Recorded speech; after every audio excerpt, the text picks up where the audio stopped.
नमस्कार, मैं हूं नगमा। आप देख रहे हैं प्राइम टाइम। क्या इमरान खान इस मैच को हार गए हैं?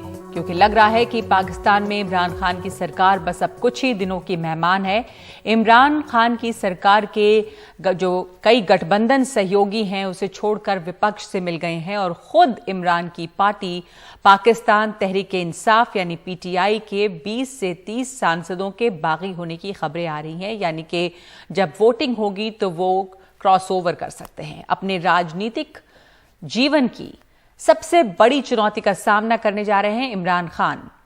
और इस बीच आज शाम राष्ट्र के नाम एक संबोधन का उन्होंने ऐलान किया था, जिसे लेकर अटकलें चलने लगी थी कि क्या इमरान खान आज इस्तीफा देने जा रहे हैं। लेकिन शाम होते होते बहुत ही नाटकीय बदलाव आने लगा और इमरान खान ने राष्ट्र के नाम अपना ये संबोधन टाल दिया।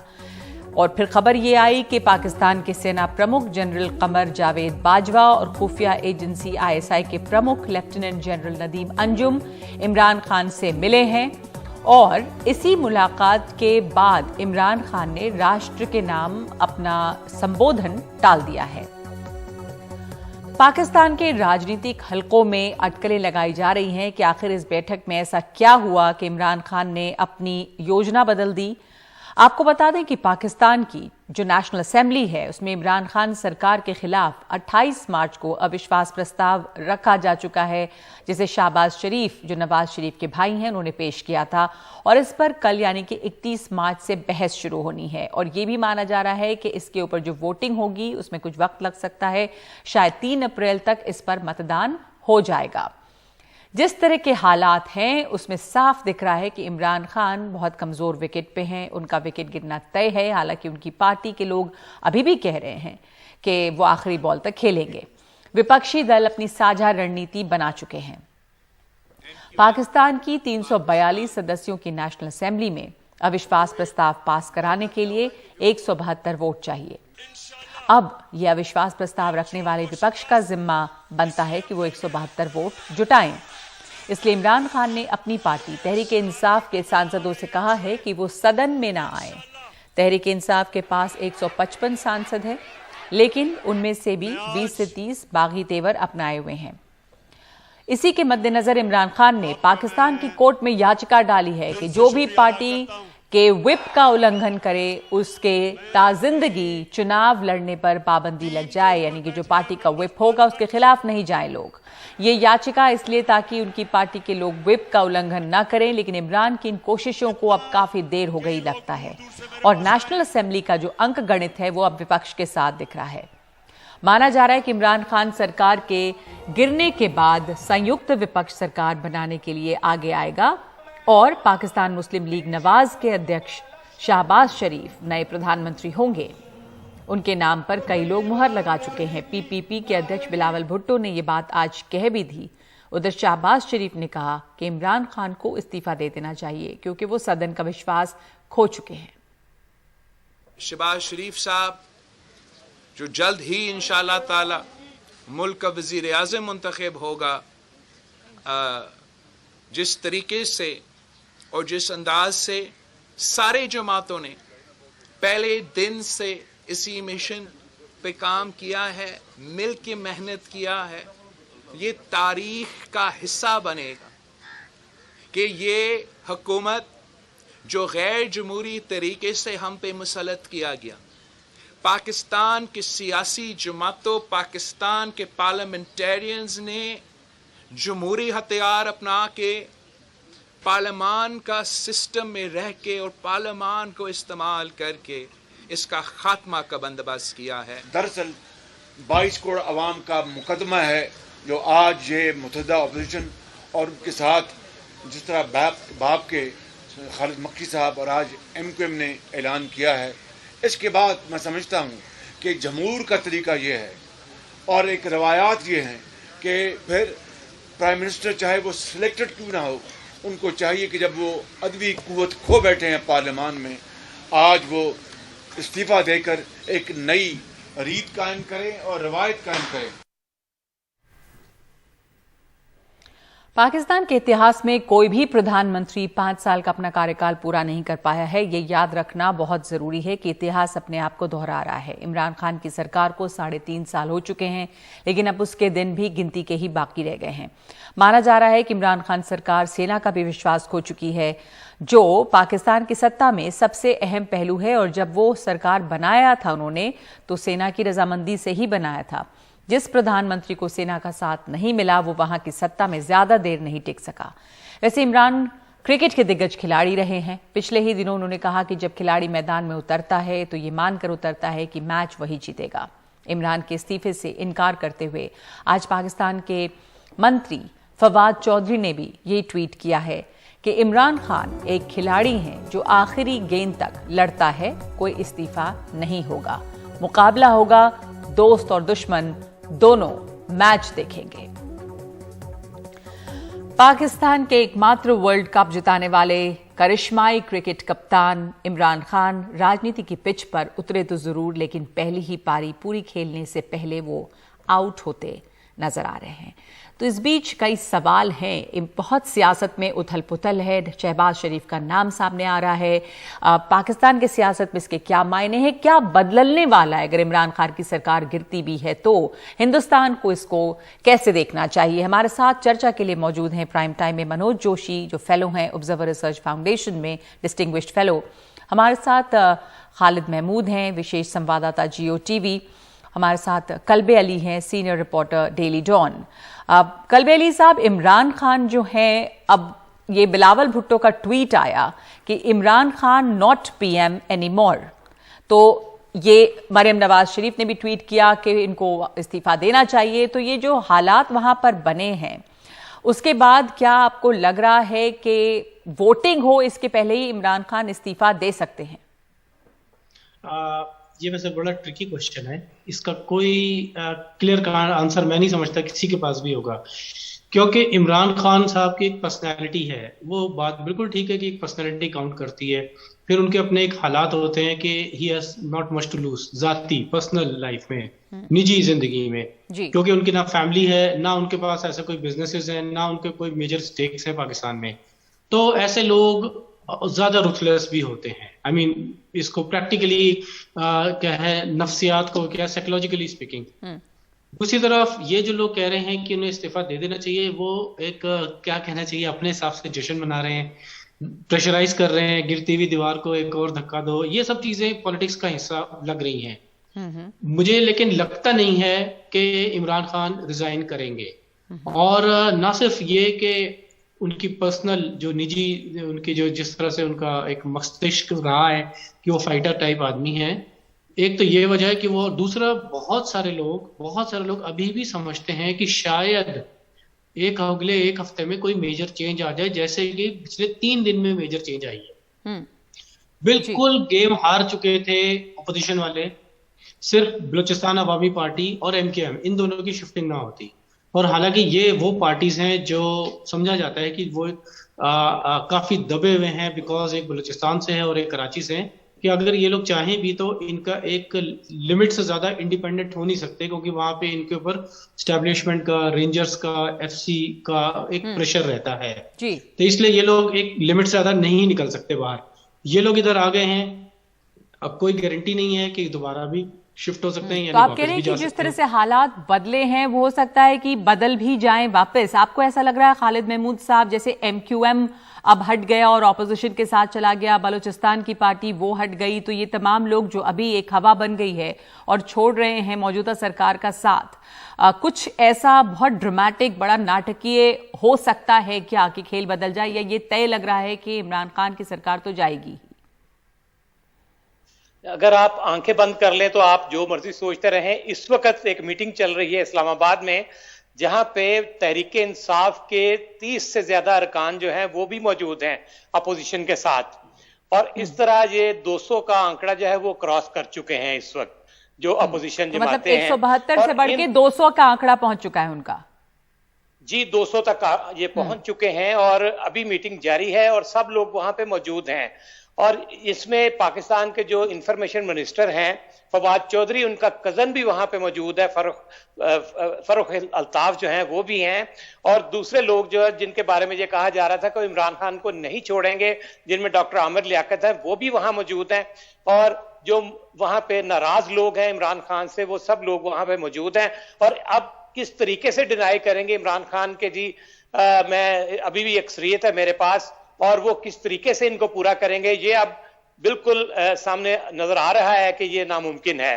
अब मिनिस्टर्स की जो बॉडी लैंग्वेज है वो साफ ज़ाहिर कर रही है कि उन्होंने कहा जी अब जो भी होगा हम आखिरी गेंद तक खेलेंगे, लेकिन मैं ये कहूंगा कि ये खेल नहीं है, ये पाकिस्तान है, ये एक मुल्क का कानून है, निज़ाम है जिसको चलाना है। और अगर आप कहेंगे कि हम गेंद के जरिए खेलेंगे, क्रिकेट की तरह खेलेंगे, तो ये इनकी भूल है। क्रिकेट और मुल्क चलाना जमीन आसमान का फर्क है। पर ऐसा क्या हुआ है? आपने सही कहा कि क्रिकेट और मुल्क चलाना जो है तो जमीन आसमान का फर्क है, पर अगर हम इतिहास को देखें मनोज जोशी, तो पाकिस्तान अपने आप अपनी जो उसकी हिस्ट्री रही है उसे दोहरा रहा है। कोई भी वजीर आजम वहां पर अपना टर्म पूरा नहीं कर सके हैं। मनोज जोशी, आपको क्या लग रहा है कि इमरान खान के खिलाफ जो एकजुट हुआ है इस तरह से ऑपोजिशन, इमरान खान के खिलाफ क्या ऐसी बातें रही हैं कि अब तमाम ऑपोजिशन, बाकी तमाम पार्टियां, चाहे वो शहबाज शरीफ हो, बिलावल भुट्टो हो, दूसरी पार्टियां हो, मौलाना फजलुर रहमान हो, ये सब किस एक मुद्दे पर इमरान खान के इतने खिलाफ हैं या आपस में मिले हैं? बाकी पहले के भी जो प्रधानमंत्री रहे, वजीर आजम रहे, वो किसी न किसी बहाने गए ही, तो इमरान खान के लिए कौन सा एक बहाना बना जो एक साथ ला रहा है ऑपोजिशन को? देखिए, पाकिस्तान में एक खासियत ये रही है कि आर्मी का वहां क्या रोल रहा। और मुल्कों में भी आर्मी होती है, डेमोक्रेटिक मुल्कों में आर्मी होती है।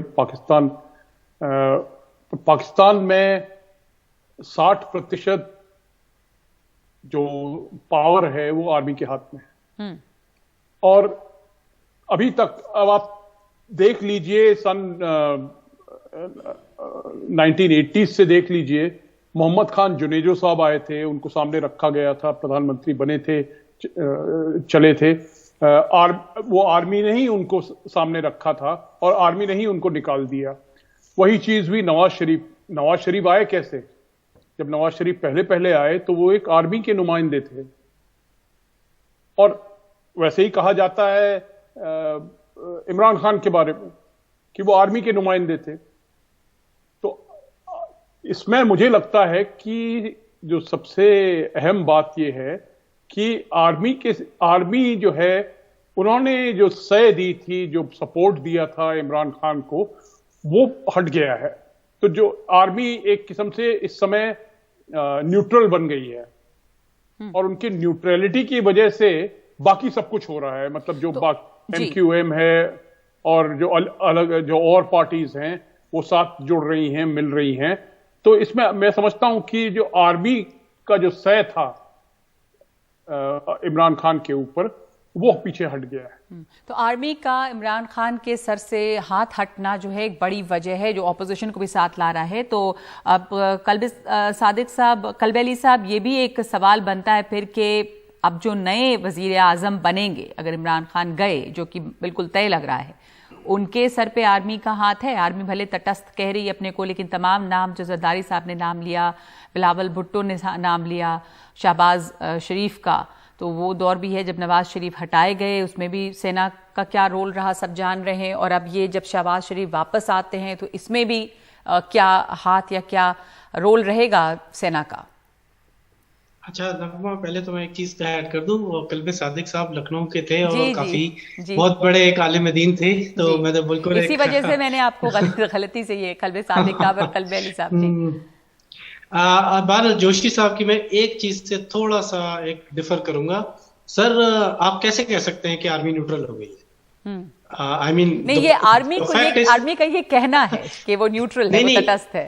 हाँ, वो तो खैर हमेशा से ही है, लेकिन मेरा पॉइंट ये है कि साइड चेंज कर ली है आर्मी ने, या नीचे जो मोहरे थे या जो फॉलोअर्स हैं वो चेंज हो गए हैं, और इसमें कोई दो राय नहीं है, ना कोई मानता है और कोई ऐसी सीक्रेटिव बात भी नहीं है। इस वक्त जो पीडीएम बनी है और पीडीएम वाले एकदम से इकट्ठा हो गए हैं, शहबाज शरीफ साहब जो हैं वो भी किसी तौर पे he has been able to convince कि जी मैं बेहतर खिलाड़ी हूं, अब आप मुझे ट्राई करें। तो it's not actually being neutral, it's changing the sides. और जैसे मैं कल कह रहा था, और ये हम सब मानते हैं और खुद आर्मी वाले भी मान जाएंगे कि पाकिस्तान में army is the largest and the most organised political party. बाकी सारी पार्टीज इनकी मदद लेती हैं ताकि यार मुझे भी मौका दे दो। तो ये अब सीधी सादी बात है, शहबाज शरीफ साहब जो हैं, तो शहबाज शरीफ साहब जो है ना, अब as it is being said कि ये बनेंगे prime minister for some time, जितना भी टाइम ये चलना चाहें, अगले बजट तक का पास इनके पास टाइम है आराम से, अगले तो ये कर सकते हैं। और ये कितना टेन्योर अपना खींचना चाहते हैं, चलाना चाहते हैं, it's all up to him, या हालात बताएंगे। लेकिन ये कि जो बेसिक रीजन जो बनी है वो हम सब जानते हैं कि हर वजीर आजम के साथ एक प्रॉब्लम थी है, और इसमें वजीर आजम में मतलब जुल्फिकार अली भुट्टो, नवाज शरीफ, उसके अलावा बीच में बेनजीर भुट्टो साहिबा, और अब इमरान खान भी, और इसके अलावा एक और बहुत बड़े लीडर थे पाकिस्तान के, हैं कराची के मेनली, अल्ताफ हुसैन साहब जी। इन सब लोगों ने क्या डाउनफॉल का बेसिक जो रूट कॉज बना है वो तब बना जब इन लोगों ने ये क्लेम करना शुरू कर दिया कि मेरे पास अवाम है, मैं जनता के साथ हूं, मेरे पीछे जनता है, और मैं जनाब सुप्रीम और नुमाइंदा लीडर हूं पाकिस्तान का बाय द लॉ। वहां से गड़बड़ शुरू हुई सबकी, सभी की आप देख लें। गड़बड़ की शुरुआत तब हुई है कि जब ये वो भूल गए कि भाई आते वक्त मैंने कुछ और सोचा था, और अब मैं इनके ऊपर कैसे बन सकता हूँ कि जब मैं इससे बड़ी पॉलिटिकल पार्टी हूं नहीं जी। यही इमरान खान साहब का भी मसला बना। तो जब साइड चेंज हो गई, साइड चेंज हुई, तो मैंने कहा ना कि बलूचिस्तान अवामी पार्टी और एमकेएम वाले, मैं ये नहीं कह रहा कि इमरान खान साहब का तो जाना बिल्कुल उसी तरह है जैसे एक ओवर में 36 रन बनाने वाली बात है, बिल्कुल क्लियर कट है। लेकिन बलूचिस्तान अवामी पार्टी और एमकेएम वाले लास्ट मोमेंट पे भी शिफ्ट हो सकते हैं। उनका मेजर स्टेक्स कोई नेशनल पॉलिटिक्स में है भी नहीं, वो नेशनल पार्टीज भी नहीं है। अगर वो ड्यू टू एनी रीजन, और एनी रीजन से मुराद यही है कि न्यूट्रल कह लें, आप जो भी कह लें, साइड चेंज वाली बात, बिकॉज ऑफ एनी रीजन वो साइड चेंज होती है और ये दोनों पार्टियां विड्रॉ कर लेती हैं, तो 10 बंदे अगर हट भी जाएं तो फौरन ये फेल होने का एक चेन रिएक्शन बन जाएगा। अब एक ये सब चीजें आती हैं चेन रिएक्शन से जी। कि सबसे पहले 1 2 3 4 लोग आते हैं तो देखा देखी बाकी लोग भी सोचते हैं कि ये तो नैया डूब गई, अब चलो यहाँ से छलांग तो एक माहौल बन जाता है, एक हवा बन जाती है, और उसी में सब बहने लग जाते हैं। तो खालिद महमूद साहब, आप इसे इत्तेफाक रखते हैं? और दूसरे ये कि जैसा कहा अभी कलबैली ने कि सबसे बड़ी पॉलिटिकल पार्टी वहां पे सेना है, और तमाम जो वजीर आजम हैं जब वो अपने को समझने लगे कि वो अवाम के लीडर हैं, उसके बाद ही मुश्किल शुरू हो जाती है। इमरान खान के साथ हुआ, आप शहबाज शरीफ अगर आते हैं तो उन्हें भी इस बात का ध्यान रखना पड़ेगा, और वो कैसे मुख्तलिफ होंगे पहले के वजीर आजम से, वो भी ये अगर क्या वो इन सबसे ज्यादा बड़े नेता साबित हो सकते हैं? मेरे पूछने का मतलब ये है, चूंकि वो पंजाब जैसे सूबे में वो चुने गए, चीफ मिनिस्टर रहे हैं कई टर्म में, तो क्या उनकी पोजीशन थोड़ी मजबूत रहेगी? पहली बात तो ये कि फौज जो है वो सियासी पार्टी नहीं है, सियासतदानों को कंट्रोल करती है और ऑफ द रिकॉर्ड करती है, ये पार्टी नहीं है। दूसरा ये कि पाकिस्तान की ये हिस्ट्री रही है कि जो भी हुकूमत आई है, जो फौज के जिसके कंधे पे फौज के हाथ थे, वो जब भी उनका जाने का टाइम होता है उससे 1 साल पहले इख्तलाफात शुरू होते हैं। वो इसलिए कि उनको मालूम होता है कि अब अगर वो अवाम में जाएंगे तो अवाम उनको पसंद नहीं करेगी और फौज का लेबल उन पर लगा होगा, तो वो अपनी पॉलिटिकल हैसियत बरकरार रखने के लिए फौज के साथ पंगा करते हैं, लेकिन वो उनको महंगा पड़ता है। और यही फायदा आप कह रहे हैं कि ये खुद इन्होंने भी, इमरान खान के साथ भी यही हुआ कि इन्होंने पंगा लिया फौज के साथ पहले? जी, आपके सामने है कि चंद माह पहले जब जनरल फैज हमीद जो कि DGISI थे, उनको कोर कमांडर पेशावर लगाने के लिए आर्मी चीफ ने जो नोटिफिकेशन जारी किया, प्राइम मिनिस्टर ने उसको मानने से इनकार कर दिया। उसकी वजह सबको मालूम है कि वो इमरान खान के खास आदमी हैं और वो उनको आइंदा आर्मी चीफ बनाना चाहते थे। फिर खालिद साहब, ये फौज के साथ जिन्होंने पंगा लिया, यही एक वजह है बड़ी आप मान रहे हैं, या जैसे ऑपोजिशन इकट्ठा हुआ है और जो बातें तो कई होती हैं कि इकोनॉमी इतने बुरे हाल में है, आप महंगाई देख लें, आप पाकिस्तान की माली हालात देखें इस वक्त में, और करप्शन और ये तमाम बातें, क्या वो भी कुछ मायने रखती हैं? क्योंकि ऑपोजिशन तो इन चीजों का हवाला भी देता है, या वो सिर्फ कहने के लिए है? आपको याद होगा 2018 में जब इमरान खान अपना मंशूर लेके आए थे तो उनके पास भी यही सब कुछ था बेचने के लिए कि जी महंगाई है, यहाँ पे अवाम पिस रही है, उनको कोई उनका परेशान हाल नहीं है। और अब जब ये जा रहे हैं तो वही जमातें जिनके खिलाफ इमरान खान बातें करते थे वो जमातें अब वही इल्जामात इमरान खान पर लगा रही हैं। लेकिन ये मैं आपको बता दूं कि या इमरान खान हो, नवाज शरीफ हो, शहबाज शरीफ हो, किसी भी हुकूमत आए, उनके लिए आइंदा ये अवाम को रिलीफ देने के चैलेंजेस जो हैं ये सबसे बड़े होंगे। और ये 1.5 साल जो बाकी बचा है, अगर हुकूमत शहबाज शरीफ कर गए तो यकीनी तौर पर आइंदा अगली अदम एतमाद ऐसा लगता है कि शहबाज शरीफ के खिलाफ होगी, क्योंकि अवाम किसी हाल में भी उनको फायदा नहीं मिलेगा, रिलीफ नहीं मिलेगा। इंटरनेशनल हालात जो हैं वो पाकिस्तान भी उन्हीं के साथ चलता है और किसी भी सूरत में वो अवाम की रिलीफ के लिए नहीं होंगे। तो एक बड़ा जलसा भी किया था इमरान खान ने, उसमें कुछ गैदरिंग हुई और आज वो एक एड्रेस करने वाले थे नेशन, मुल्क के नाम पे, वो हुआ नहीं। और ये खबर आई कि जब उनसे ISI चीफ और आर्मी चीफ मिले और उसके बाद ये उन्होंने टाला, तो ऐसी क्या बात हुई होगी, इसके ऊपर भी काफी सवाल हैं कि आखिर हुआ क्या कि उन्होंने कैंसिल किया आखिरी लम्हे में अपना address to the nation. Kalbe साहब। हाँ, बात वही घूम फिर के आ जाती है जो मैंने पहले अभी कहा था और जो अभी खालिद साहब भी कह रहे हैं, और वी ऑल नो इट कि जब आप जलसे के बाद ही अगर आप देखें सिनेरियो जो चेंज हुआ है ना, एकदम से वो जलसे के बाद हुआ जब इमरान खान साहब ने अपनी टोन चेंज की और ये शायद समझना शुरू हो गए कि जी मैं I am the supreme leader in the country.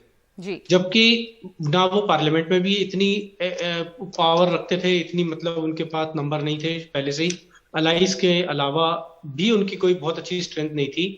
फिर एक शुरू से ही एक इल्जाम है कि उनकी बहुत सारी सीट्स, काफी सारी सीट्स ऐसी हैं जिसमें कि थोड़ा सा प्रेशर या किसी किस्म का एस्टेब्लिशमेंट के प्रेशर से या पुलिस की मदद से, जैसे भी है, मतलब out of the normal routine voting वो सीट्स उनको मिली हैं। तो जब एक बंदा इतना वल्नरेबल हो और अपनी बड़े बड़ी बातें करना शुरू कर दे, सोशल मीडिया वाली धमकियां देना शुरू कर दे और अपने आप को जो, फिर मैं कहूंगा जितनी पोजीशन है उससे ज्यादा अपने आप को एग्जर्ट करने लगेंगे, तो एक अच्छे हालात नहीं होते। यहाँ पे अब जो रही बात कौम से खिताब यानी कि जो एड्रेस टू द नेशन की जो बात हो रही है, वो भी यही था बेसिकली। अगर जितना भी उनका था, हमें nobody knows the details exactly, क्योंकि बहुत क्लोज डोर्स हैं, लेकिन जो समझा जाता है और जो लोग कहते हैं, हमें बताया गया है, बातें होती हैं कि उसमें भी उन्होंने यही बताना था कि एक, जैसे मैं कल भी कह रहा था अभी भी, कि पाकिस्तान में एक चीज तो कंटिन्यूस है और वो है अमेरिका। जैसे किसी तरह के इंडिया में वो है पाकिस्तान। इंडिया में अगर आप किसी इलाके में रेबीज आएंगे तो सबसे पहले जो लोकल लीडर्स है ना वो कहेंगे जी ये पाकिस्तान का हाथ होगा। अब कुछ भी अच्छा, यहाँ पे भी ये पॉलिटिकल गड़बड़ में हर चीज में एक तो अमेरिका का हाथ होता ही होता है। तो क्या लग रहा है कि अमेरिका का हाथ की तो बहुत अब चर्चा चल रही है और उस दिन इमरान खान ने ये चिट्ठी भी लहराई और विदेशी हाथों, देखिए बात वही मैं अभी इसलिए हंसते हुए ही मैंने कहा ना कि इंडिया की भी मैंने इसलिए मिसाल दी ना कि भाई सभी कुछ अमेरिका अगर कर रहा है तो हम यहाँ क्या कर रहे हैं? ये सारे सिस्टम, ये पॉलिटिशियंस, ये खुद क्या कर रहे थे 3 साल से? अगर सभी कुछ अमेरिका कर रहा है। जी, अमेरिका से जो रिश्ते भी बिगड़े, मनोज जोशी साहब, फॉरेन पॉलिसी के बारे में भी कहा जा रहा है कि बहुत नाकाम रहे इमरान खान और अमेरिका से रिश्ते और बिगड़े पूरी तरह से, वो एक तरह से डिपेंडेंट रहे चीन और उनका रूस का दौरा जो बड़े गलत वक्त पर हुआ, तो ये तमाम चीज़ें जो हैं वो भी उनके खिलाफ गई हैं। इसके साथ साथ की बहुत बेइंतहा महंगाई थी और पाकिस्तान की जो इकॉनमी है वो इस बुरे हाल में है, इन्फ्लेशन इतना है। अब ये सब चीज़ें मायने रखती हैं और इसमें जो अमेरिका का रोल और फॉरेन हैंड की बात हो रही है, आप इसे कैसे देख रहे हैं? देखिए, मैं तो समझता हूं कि ये आप जरूर सही कह रही हैं कि इकोनॉमी की हालत खराब हुई है, उसमें प्रॉब्लम्स हुए हैं, पर जहां तक कि फॉरेन पॉलिसी है, अगर आप देखेंगी कि जो कुछ अफगानिस्तान में हुआ, जनरल हमीद वहां गए, वहां पे छाती फैला के आए और पाकिस्तान के लिए तो एक ये सिचुएशन ऐसी थी जहां की उनको एक सफलता मिली और यही मौका था जबकि अमेरिका के साथ दोबारा, और मैं समझता हूं कि अमेरिका खुद ये चाहता था कि पाकिस्तान के साथ दोस्ती दोबारा कायम करे, और वो उसने ऐसे कुछ दिखाया भी था कि वो दोबारा जो है पाकिस्तान के साथ दोस्ती कायम करना चाहता है, क्योंकि उनको अफगानिस्तान के लिए रास्ता मिलेगा। इस बीच अगर ये सब कुछ हुआ है तो मुझे लगता है कि ये इमरान खान की कुछ कमियां थी जिस वजह से ये हुआ है, क्योंकि जहां तक कि पाकिस्तान है, पाकिस्तान तो एक बहुत अच्छी जगह पे पहुंचा हुआ है फॉरेन पॉलिसी के तौर से, फॉरेन और सिक्योरिटी पॉलिसी के तौर से, जबकि एक वहां पे अफगानिस्तान पे जहां उनको काफी घबराहट थी कि वहां हिंदुस्तान जो है हावी है, हिंदुस्तान बहुत कुछ कर रहा है, वहां पे जो है एक तालिबान सरकार आई है और वो भी तालिबान सरकार जो कि काफी करीब है पाकिस्तान के। तो ऐसी सूरत में जो कुछ हुआ है इमरान खान के साथ, मैं समझता हूं कि वो उनमें कुछ कमी है, क्योंकि मौका पाकिस्तान के लिए तो बहुत बढ़िया था। मौका पाकिस्तान के लिए अच्छा था, पर वो चूके। तो अब जब शहबाज शरीफ का नाम सामने आया है तो खालिद महमूद साहब, शहबाज शरीफ के बारे में थोड़ा जानना ये चाहेंगे कि शहबाज शरीफ जो बाकी जैसे अगर हम इमरान खान के मुकाबले उन्हें देखें तो जाहिर है कि वो ज़्यादा सीजन्ड पॉलिटिशियन हैं। वो ऐसा नहीं, जैसे आपने कहा कि ये क्रिकेट का मैच नहीं है मुल्क चलाना, तो वो क्रिकेटर नहीं है, वो एक सीजन पॉलिटिशियन है। वो पंजाब जैसे सूबे के चीफ मिनिस्टर रहे हैं। तो क्या उनके साथ एडवांटेजेस हैं जो वो बेहतर एडमिनिस्ट्रेटर बन सकते हैं, और वो क्या ज़्यादा मजबूत वजीर आज़म साबित हो सकते हैं? सबसे पहले तो जो फॉरेन पॉलिसी है पाकिस्तान को, उस पर नजरसानी करनी होगी। आप देखिए कि पाकिस्तान के इस वक्त खित्ते में किसके साथ ताल्लुकात सही हैं। चाइना के साथ वो अपने मतलब के लिए, पाकिस्तान और चाइना की दोस्ती है, बेशक पुरानी दोस्ती है इनकी, लेकिन चाइना की दोस्ती हमेशा वहां पे होती है जहां पे उसका अपना फायदा हो। भारत के साथ किसी भी तरह के ताल्लुकात जो हैं वो इस वक्त बेहतर नहीं। लेकिन आपको याद होगा कि जब मोदी जी पाकिस्तान के ऊपर से गुजरे थे तो वो शहबाज शरीफ के घर चले गए थे। यानी खित्ते के जो हमसाये मुमालिक हैं, अगर आप उनके साथ ताल्लुकात बेहतर बना लेंगे तो आपके पूरी दुनिया के साथ ताल्लुकात बेहतर बनेंगे। अभी जोशी जी ने जिस तरह कहा है कि तालिबान और पाकिस्तान के ज्यादा करीब है, मैं ये कहूंगा कि तालिबान पाकिस्तान के ज्यादा करीब नहीं, पाकिस्तान ने कोशिश की कि तालिबान के करीब हो और यही इसको महंगा पड़ा। और जिस तरीके से पाकिस्तान ने तालिबान की हमायत की, वो भी सबके सामने, तालिबान तो उसको तस्लीम करने से भी इनकारी हैं। यानी आपके अफगानिस्तान के साथ भी ताल्लुकात बेहतर नहीं। इसके अलावा जो मुआशी तौर पे और इकोनॉमिकली पाकिस्तान इस वक्त जिस तरीके से पिस रहा है, और जितने कर्जे शहबाज शरीफ के हवाले से इमरान खान ने लिए कि उनके कर्जे वापस करने के लिए मजीद कर्जे ले रहा हूं, वो सब फ्रॉड था और पैसे किधर गए ये तो हिसाब लेंगे। और शहबाज शरीफ जिस तरह के एडमिनिस्ट्रेटर हैं वो बहुत सख्त किस्म के एडमिनिस्ट्रेटर हैं। यकीनी तौर पे पाकिस्तान की जो मुआशी सूरत हाल है वो बेहतर होगी और दुनिया भर के जो इदारे हैं फंडिंग के, और वो पाकिस्तान के साथ अपनी पॉलिसी को यकीनन बेहतर बनाएंगे। आपने हिंदुस्तान के साथ रिश्तों की बात की। मनोज जोशी, आपको लगता है कि कुछ चीजें बदलेंगी? क्या वजीर आजम के इख्तियार में है कि रिश्ते कैसे रखेंगे मुल्क के साथ, खास करके हिंदुस्तान के साथ? तो अगर यहाँ पर निजाम बदलता है, सरकार बदलती है, तो हिंदुस्तान के साथ रिश्तों पर क्या असर इसका पड़ सकता है? खालिद साहब ने कहा, जहां तक कि शहबाज शरीफ हैं, अगर वो प्रधानमंत्री बनते हैं तो वो वाकई में काबिल है। पहले चीफ मिनिस्टर रह चुके हैं पंजाब सूबे के, और उन्होंने जिक्र भी किया था कि कैसे प्रधानमंत्री मोदी 2015 में इस्लामाबाद में उतरे थे, शरीफ खानदान से मिलने गए थे। तो मैं समझता हूं कि इसमें उम्मीद रखी जा सकती है, क्योंकि जहां तक कि इमरान खान हैं, इमरान खान कुछ दिखाना चाहते थे, वो अपने को प्रोजेक्ट करना चाहते थे। शहबाज शरीफ नवाज शरीफ से भी कुछ फर्क हैं, वो एक एडमिनिस्ट्रेटर टाइप के हैं, और वाकई मैं समझता हूं कि उससे फर्क पड़ सकता है। पर यही है कि अब वो बनते हैं, इलेक्शन होता है, क्या होता है, आगे क्या होगा, ये तो कहना बड़ा मुश्किल है, क्योंकि अभी भी ये तय नहीं है कि इमरान खान जाएंगे या आएंगे या कहां पे बीच में लटकेंगे, और ये भी तय नहीं है कि जो आर्मी है उसका क्या रोल होगा। क्या कुछ इसमें अभी भी चमत्कार हो सकता है, कोई जादू टोना हो सकता है? कल्ब अली साहब, ये बड़ी चर्चा है ऑन अ लाइटर नोट के कैसे इमरान खान की जो बेगम है उनका बहुत बड़ा हाथ रहता है, तमाम तरह की ब्यूरोक्रेटिक पोस्टिंग्स हो, चाहे वो अहम फैसले हों, और शायद उन्हीं की ब्लेसिंग से इमरान खान वजीर आज़म भी बने। तो मैं पढ़ रही थी, ऐसे बहुत सारे आर्टिकल्स हैं जो ये बता रहे हैं कि उनका भी काफ़ी रोल रहता है। और नवाज शरीफ की जो लड़की हैं मरियम नवाज, उन्होंने भी ये कहा है कि जादू टोना काफ़ी चल रहा है बानीगाला में, लेकिन ये सरकार को बचा नहीं पाएगा। अब बात है क्या, ये हम थोड़ा सा ना पॉलिटिक्स का, और पॉलिटिक्स में जो एक दूसरे पे इल्जाम लगाते हैं जी, अब ये उसका हिस्सा है, और ये चीजें चलती रहेंगी।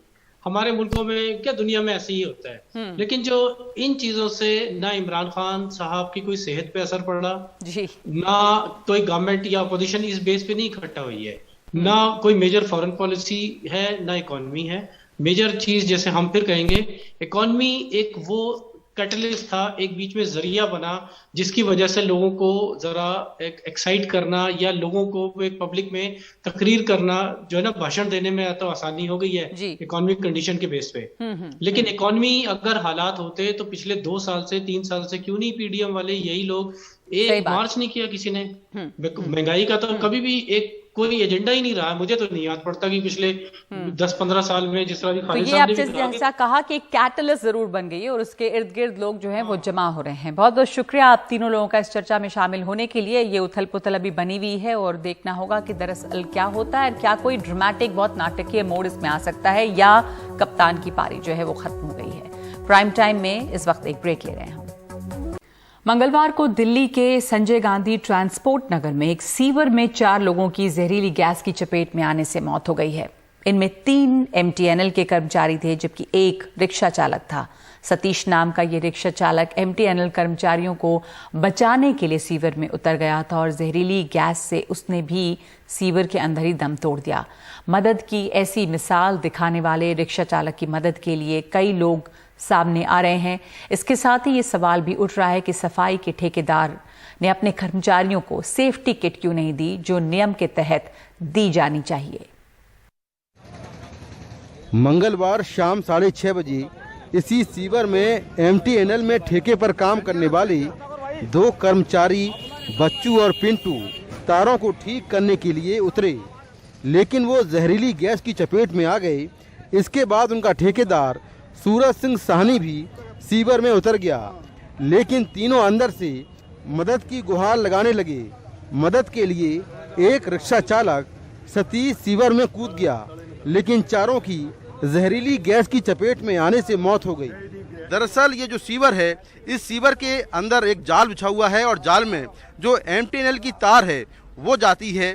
उसी को ठीक करने के लिए लोग यहाँ पर उतरे थे, लेकिन जहरीली गैस की चपेट में आ गए, जिसके बाद ये पूरा हादसा हुआ। खास बात यह है कि जो एमटीएनएल के कर्मचारी थे वो सभी कर्मचारी ठेके पर काम करते हैं, और जब वो नीचे उतरे थे तो उन्होंने सेफ्टी किट पहनी हुई थी, लेकिन अंदर गैस इतनी ज़्यादा थी कि वो चपेट में आ गए और सभी की अंदर मौत हो गई। तो अभी ये जो मैन होल है इसमें जांच की जा रही है कि आखिर ये कैसे पूरा हादसा हुआ है। पुलिस ने अपनी ओर से केस दर्ज किया है इसमें। 2 पहले घुसा था, उसका जब दोनों खत्म हो गए अंदर जब उतरा ना 2 बंदे, तब खत्म हो गया। फिर दूसरा जो उतरा तो फिर आधे घंटे बाद वो चिल्लाने लग रहा है, बचाओ बचाओ। और रिक्शा वाला आया तो वो बचा नहीं पाया, वो दम तोड़ दिया। पुलिस ने मौके पर पहुंचकर जेसीबी से सीवर को तोड़वाया। सीवर में एक लोहे के जाल पर 4 लोगों के शव बरामद किए गए। लोहे के जाल के जरिए सीवर को तारों से अलग किया गया है। इस हादसे में मारे गए 38 साल के रिक्शा चालक सतीश की बहादुरी की हर तरफ तारीफ की जा रही है। सतीश के परिवार में 3 बेटियां और पत्नी हैं। वो घर में अकेले कमाने वाले थे। उनके परिवार के मुताबिक वो हमेशा दूसरों की मदद करते थे। अब सरकार उनकी मदद करे। वैसे कई लोग सतीश के परिवार की मदद के लिए आगे आ रहे हैं। उसकी वाइफ बिल्कुल पढ़ी लिखी भी नहीं है, लेकिन कोई छोटी मोटी सी जॉब मिल जाए जिससे उन्हें बच्चों को पाल सके, क्योंकि घर में कमाने वाला कोई भी नहीं है।